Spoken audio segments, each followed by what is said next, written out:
Today I'm going to sketch a leaf.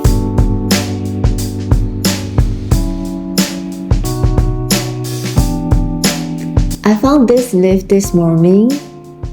To me, this is very beautiful. And today I just want to slow down to look, to observe by rotating a single object or observing it from new angles. This is the ink that I usually use. I will use a 0.5, which is a medium thickness calibration.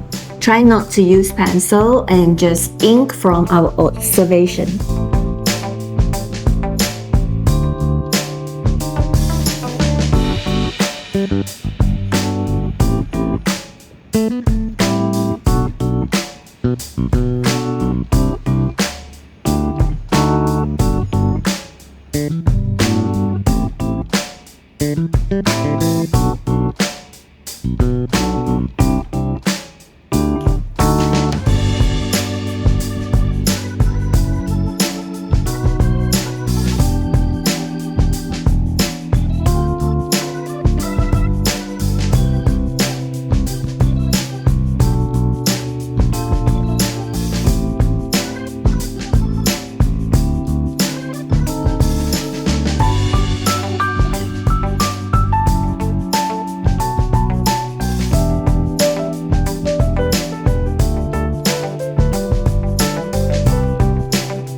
Okay, now we are going to do cross hatching. Let's try.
Now we do a cross line.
Ta-da! Yes, it's done. I love to sketch, to draw with my flow. In sketching, like in life, there is no mistake. Just no rushing, follow the lines and just draw it with your flow. Okay, thank you for spending quiet moment with me and see you in the next one. Bye!